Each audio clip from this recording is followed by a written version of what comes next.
Wait a couple of minutes for people to get here, and then we'll do our lineup build for the two-game MLB slate. And this is what we've come to, right? Now the two-game slate is the full slate. But had a good playoff season, so we're happy to continue playing until they won't let me play anymore. I'll tell you this: I have not had any luck with the few showdown slates I played. I don't think I'm going to play them. I think it's too much reliance on the relievers, but I don't know. Maybe I will play it. The 8 o'clock one, 4:37. Probably the that good tournament's probably already gone. But let me see. Let me see what the MLB showed. It's got to be sold out by now. The Texas Houston. Yeah, we can't play that one. But maybe we should play one just to get some practice with it. I mean, there's not that much time, many more slates left, but still, maybe just to learn, we'll do something. What is going on? Hey, how's it going? What is happening? I saw that you were jumping on, so I decided I'd Robert Firestone is in the house, ladies and gentlemen. We're back in business. So I was just saying that this is what a full slate looks like now. With two games, and I've been doing pretty well, so I'm gonna keep doing it. You know what I haven't really had any luck in is the showdowns. I haven't played that many slates. Just think so much of it is kind of relying on like knowing what relievers to play. Yeah. I haven't really gotten close to anything. I was right now just considering whether to fire one in the late game. I'll have to look at it a little bit more later because the early one, the good one, is already closed. Yeah. So what's happening here, Bobby, is my two MVPs are going freaking straight after one another. Like I've had every time Eovaldi's pitched, I freaking smashed with him, and every time the Astros were three different times, Houston had the lowest team total on the board somehow, and because SaberSim is kind of sassy like that, it always gives me the lowest team total team. Right. And they ended up killing people. So now I got the immovable force against the irresistible object or whatever. I got the Eovaldi versus Houston matchup, and I'm just kind of curious to see where I get when I build my lineups here. You have any opinions? Yeah, I mean I actually like the I'm just playing one lineup and I'm building it right now. I'm going to play Eovaldi and Wheeler. Okay. And I am probably, and again, I mean, it's such a small thing. You're obviously going to play the mostly Texas and Philadelphia if you do that. But I'm trying to leave some money on the table and trying to use the bottom of the order for both Texas and Philly because I think Taveras and Marsh will be two of the lowest owned players. So I'm going to try and play those guys and hope it can get me there because I'm only playing in the little one today. Playing the one lineup with two game slate though, right? Yeah. Okay, that's right. Yeah. But yeah, leaving some money on the table is I think a good idea. I'm you know what I was doing today? I was beefing up the templates for the NBA sheets. For when those come out. I don't know the projections or anything like that, but I'm just making sure the columns look good. You know what I mean? I've been just kind of looking at that. Some sites already have projections for the first day. Yeah, but no, it's good because I just want to make sure it all kind of. Yeah. So we've got it on Tuesday. Oh, by the way, I sent you an email just at some point when you're off. If you could just sign something for me and send it back. Oh, sure. No. When did you email me? I emailed you a few days ago, but then I sent it again today. No, listen to me. If you email me something and I respond to it, within I should have texted you. No, it's already clear with where we're at and everything for the company, so I just was setting it up. Yeah, for those of you who didn't notice, I didn't even notice till I looked today. The site's kind of had to be revamped. It's been revamped a little bit. Yeah, we got a few technical things that change along the way, but we've got the format we like quite a bit, I think. Yeah, I like it. And definitely open to any feedback if anybody has any thoughts or anything that makes things easier. But I think we're fixing all the pages too now and making it so it's a lot easier to show the content a little bit clearer and things like that. Yeah, I have a couple of comments, but we'll talk about that in the. Can I quickly mention my how about my 30-1 parlay hitting yesterday? What? I only done it today. Yeah. I had Cleveland. Remember, I said on there, I said Cleveland's going to beat San Francisco. Right. And I parlayed it. I said the Lions will kill Tampa Bay. So I hiked the line up to 6.5. My buddy did the same thing, and he got 30-1 for it. What the hell? And he made $75,000. What? But I know it's. Did you make 3 at least? What's that? Did you make 3 at least? I made $7,500. Oh, awesome! I made a real bet on it. I really liked those games. So it was a bad DFS day for me, although I did always, as always, did well in the showdown and all that stuff. But it was a bad DFS day, but it was more than saved by a really fun parlay that I actually, I feel good because the money's in my account this time. It's my second time making one of these crazy parlays. So I'm actually going to whine a little bit, not for myself. I'm going to whine on behalf of my friend. So those of you that heard me talk about it a lot, because my friend Jack, I know from college, literally 35 years ago now, right? We ran around in college. We were betting in college, and just stayed friends for years. He's my partner in the Survivor Pool stuff, and he's my age.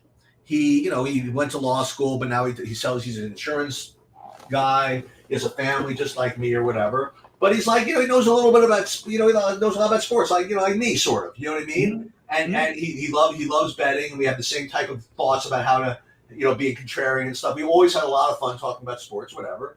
And he opens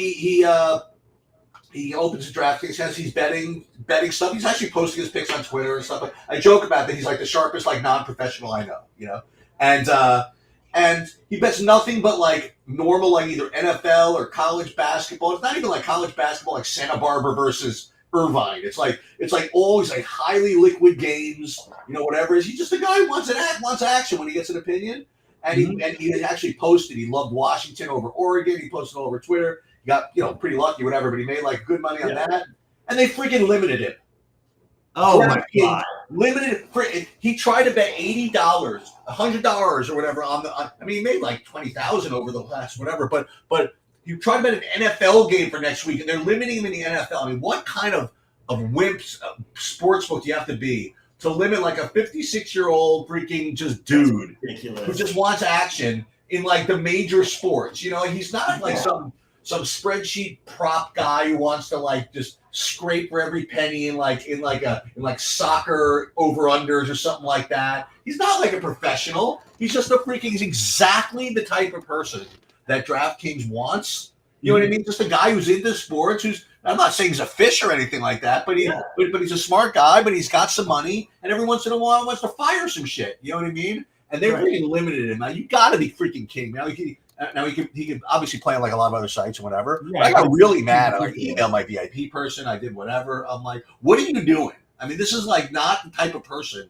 And I'm perfectly okay from a business perspective with them limiting guys that they think are just just super sharks that want to take advantage of liquid markets. Listen, it's their business decision. But even as a business decision, you can't, if you limit someone in the freaking NFL, for Christ's sake, come on, man. It's ridiculous. And my issue also is it doesn't make sense to me. If you're giving that much credit to that person, why aren't you using those people to factor in your betting odds? Right. You're giving them that much credit. Factor it into the odds. They should be allowed to play. And I'll tell you something else. When you interview Benson from Circa and all the other guys that are really good bookmakers, they keep guys like that exactly for that reason. To get an idea of who the sharp money is, and and whatever it is, maybe they take a side sometimes or something like that. So I'm a little steamed by that. So okay, when I run my first, now I always love doing this. Is so cool. These are things that make me really interested. So I want to share my screen here. Yeah. Which is somewhere. So when I ran my builds with just doing my projections, and I sorted it by SaberSim, whatever, I'd be getting 100% Arizona and 80% Philly, which makes sense because they're the two lowest team totals. That's just what they do. Okay. Right. All right. Now, what I'm curious though is what happens when I run the contest sim. Now, what I did, I do this every video, for people who have been following this. So I already put in the settings, what you do, Bobby, if you ever want to screw around with this, is you put the settings what the contest size is, percent to first, and what field to kind of compare it to, and I did that for both the relay throw and the perfect game, Mhm. because like the concept, and I go through is whatever is that it's supposed to not only build lineups but then tailor them specifically, right, to the contest that you assign the values to. So I always kind of like to see the differences between just kind of running the lineups normally and just what happens when you take that second step, because this is very new, Right. to do this way.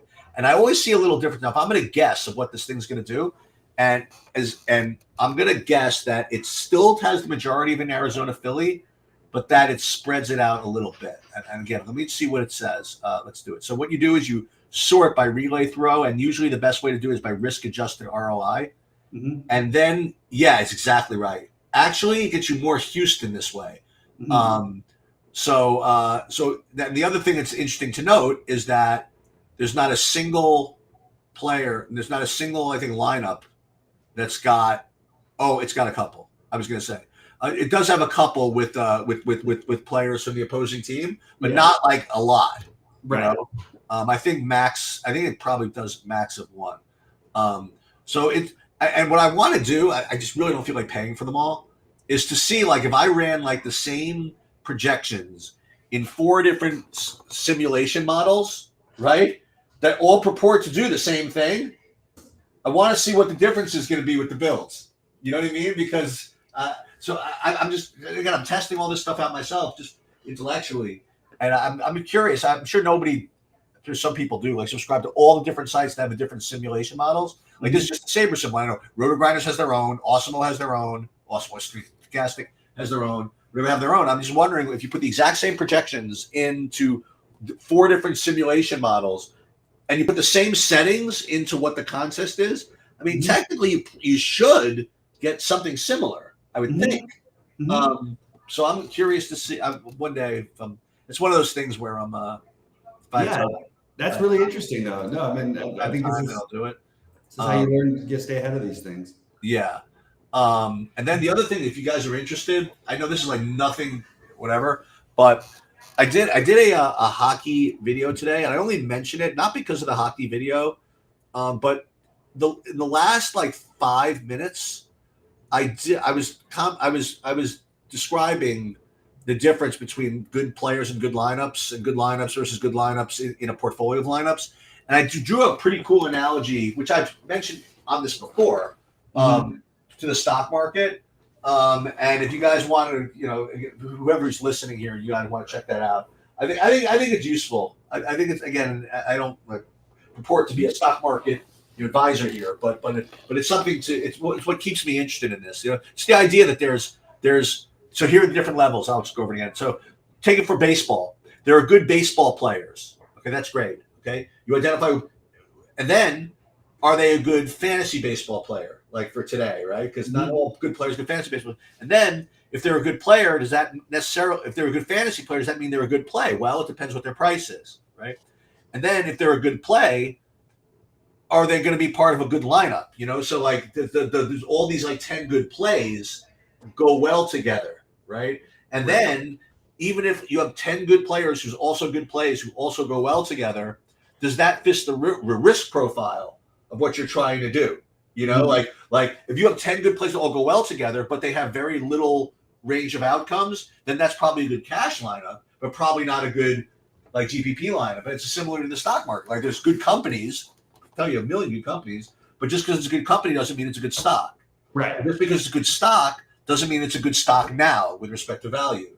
And even just because it might be a good stock now for value doesn't mean that you should buy 10 of those and put all in the same portfolio, because they don't really work well together because they're all going to move on the same news. And then even if you find 10 good stocks that all work well together, it's still not the end of the story, because those might have too high variance for the type of investor you are, And likewise, if you have 10 good stocks that are all good and they're all very, very, low beta and low variance, then you probably don't want that if you have a higher time horizon. So these types of, analogies are what kind of keep me coming back and playing more when I get bad beat in DFS, because like these types of things are kind of interesting to me. So. Yeah, absolutely.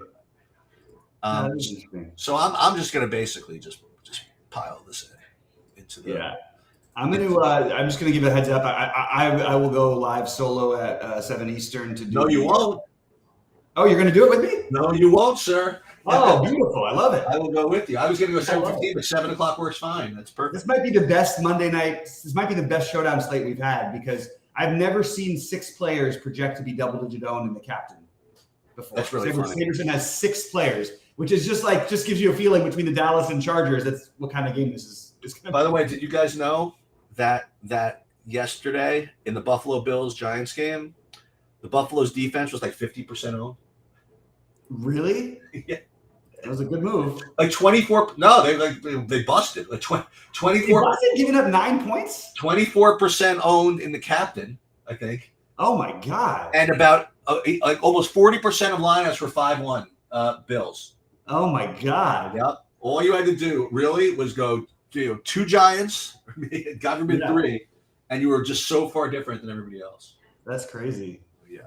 And tonight, I think people probably going to do the opposite, right? It's going to be like a 3-3 with mostly the skill guys. If you really want to be whatever, you play 5-1 or you play the defenses tonight. We'll talk about that. It's going to be hard for the defenses to get there because you'd think there'd be enough scoring going on, even if right? You'd think, but yeah. And again, I see the Cowboys, man. When they get it, but they don't have that dude, right? The Vander, whatever. But even if they did, like the Chargers just never don't put up points. You know what I mean? But they could put up 31 points and give up two pick sixes too. Right. That's the kind of thing that could happen. Yeah. Absolutely. But Herbert gets rid of the ball. I mean, it's like and I mean it's just a really fun. It's a fun slate to multi-enter on because you can definitely do a lot of different things and. I like there. You have some of these guys you convince yourself are like showdown specialists, and I swear it always seems to work out. But like Michael Gallup, for example, Michael Gallup's going to be huge chalk tonight. I don't think he's going to be owned in the captain at all. Oh yeah, maybe. And I don't think he's going to be as huge a chalk because there's so many players you could choose in that range. That's Gallup, true. Turpin. I mean, these are legitimate. The Turpin thing is actually really amazing. Like they didn't think he was. They thought he was going to be out for like 4 to 6 weeks. I know. And then they're like, no problem, he's playing. Yeah. And then we have Donald Parham who catches a touchdown every time he steps on the field. He does. What about the? We'll talk about this later, but I'm kind of like the other one. I kind of like the Brandon Cooks from the Cowboys. Yeah. Just something to do. Yeah. Let me see. You're not playing FanDuel, right? But just for the fans, we'll run a FanDuel build here and see if there's any real difference. Yeah, for me in the NFL yesterday, it was just first of all, I was in Virginia all weekend, and it was a lot of fun. And then Sunday, I actually drove both ways. I usually fly because it's a 7-hour drive. Oh, really? Wow. 50-minute flight. Well, you know what? We were a little spooked by like the what was going on with everything. So I just make my wife feel better. I drove both ways, and the Sunday drive back was fine. I drove back from 12 to 7. I had football on my car all day long. Oh, beautiful. So that was fine. But the only place I won yesterday, I won on Yahoo, but everything else was just kind of just whatever. I thought I was off to a good start with my Sam Howell, and then he kind of faded. After I know he had the early 3 touchdowns too. It looked like he was going to have a good game. You know what? But Atlanta won the $1 million on the other side. I know. It's just so weird, man. It's such a weird game. Atlanta won the $1 million. What do you think of the? I'll throw this out there. One of the things that apparently they're learning, or people think they're learning from the sim stuff, is that so many of the sim-based builds have no runbacks. Yeah, that's really, and I think it's something that's like a lot of sharp people I think started picking up on a couple of years ago, but like they didn't have anything to measure. Okay. They didn't have the sims, but I've noticed that people have become more okay with it. It's still hard when you manually build to click those buttons when you have a player at the same price that seems like a really good run back. Right. And on FanDuel, for example, though, it was a very straightforward build that won everything. It was the Miami stack with the Thielen and Hubbard run back. That's true. Core. Did Hubbard get there? I mean, was he enough? he had at least 15 or something on FanDuel, which means he probably had 18. Right on FanDuel. Right. Yeah. I don't know exactly what he ended up with, but I'll tell you who was the freaking the man which was Mostert just kept delivering. I know. Where was Chris Brooks? What the hell? I mean, and even what's his name? Even Salvin Ahmed got a touchdown there at the end. Yeah, where I was supposed to be Chris Brooks. What the hell? What happened? Unbelievable. I ran so bad. I don't even know if he dressed for the game. If you want to know the truth, so I can tell you. I don't know either. I never seen him on the field much. But oh my god, the Giant game last night was so tilting. 30% of the Survivor Pool people had the Bills. Oh man, that's brutal. So brutal. Just so brutal. That's so brutal. Yep. I have no idea how the Bills won that game. Actually, it looked. I don't know. It just he's walking between raindrops or whatever they say. Something like that. Yeah. All right. So we're building a FanDuel. Let's see what we come up with over here. Again, this is for what's his name, Canine Bronco and the fans.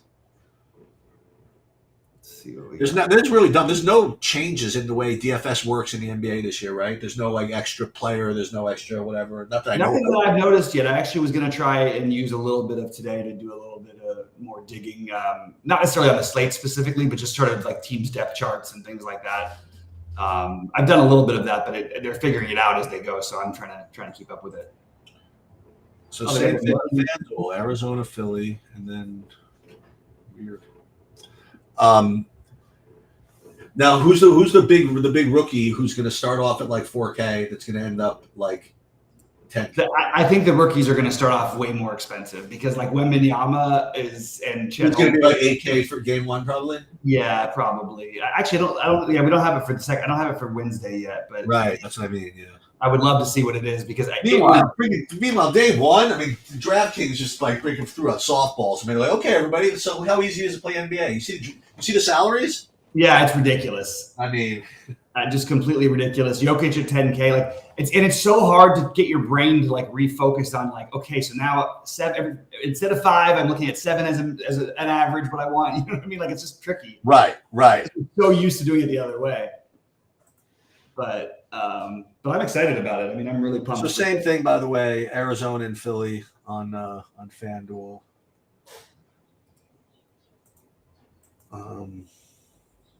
Save here.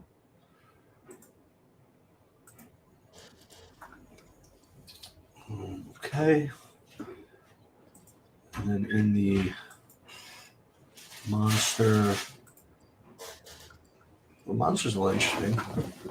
So who would be your one favorite pitcher, like on FanDuel, for example, if you had to just pick? Who do you think's gonna have a good game? I think the logical answer for most people is Wheeler, but I'm not honestly sure that that's correct. Like, I actually think that you could make just as good of a case. I have a hard time with – it's really hard because this Texas team is so loaded.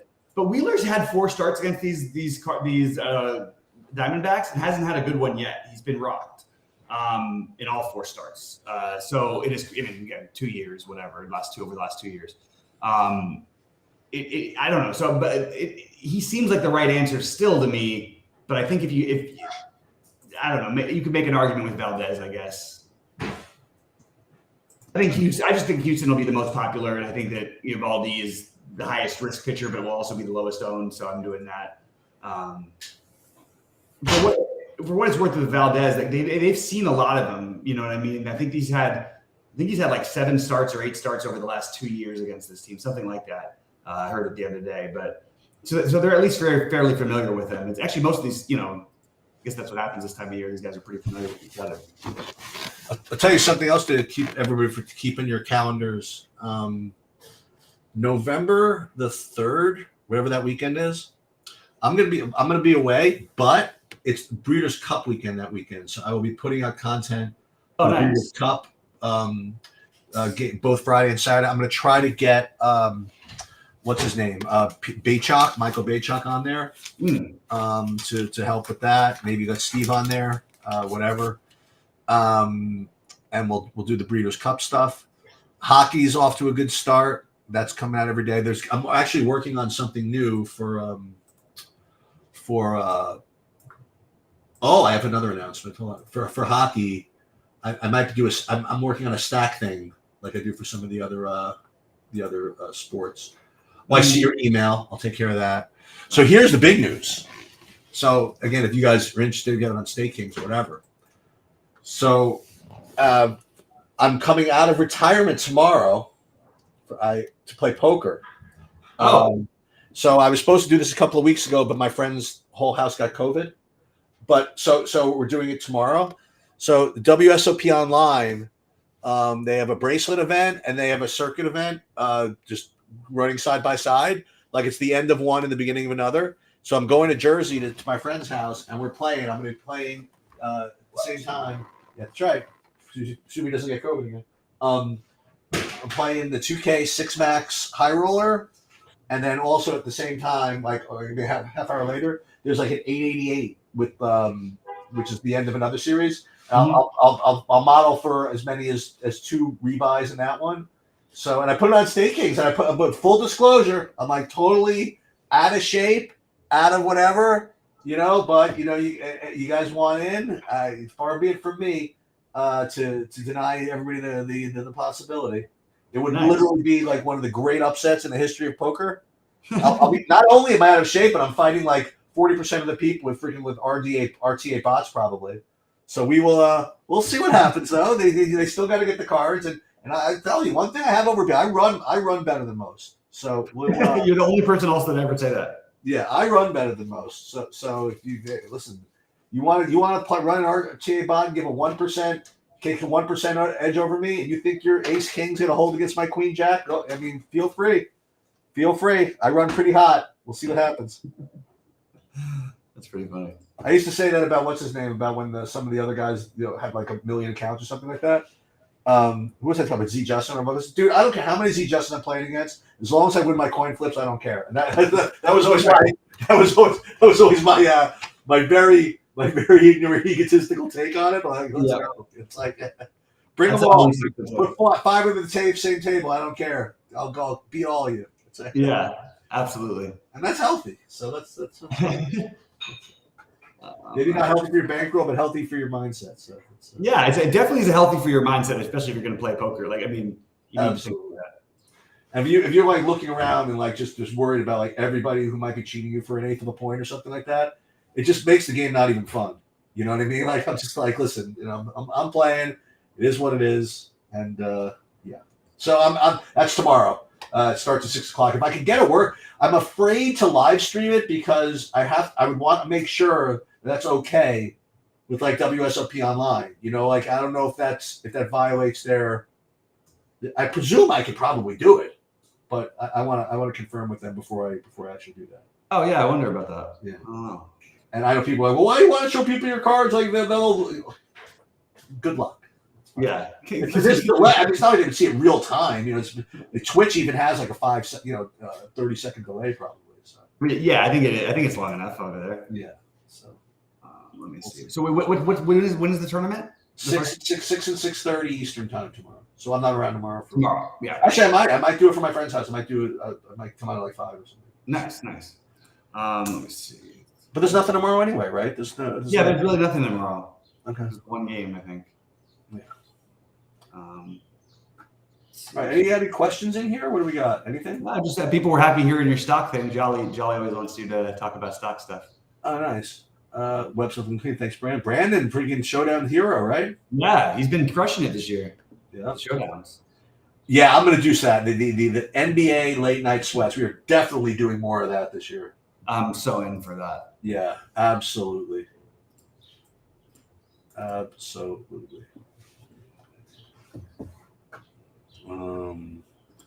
guess I'm good. I guess I'm gonna go. I guess I'm gonna get out of here. I'm gonna be back. So I'll see you at 7. But I might go on for everybody else. Like at 6:30 to do hockey, or 6:15. But I'll make sure to close that out before 7, so you can fire up a new one at 7. Yeah. Okay. Sounds good, man. It works. All right. Yeah, for sure. All right, guy.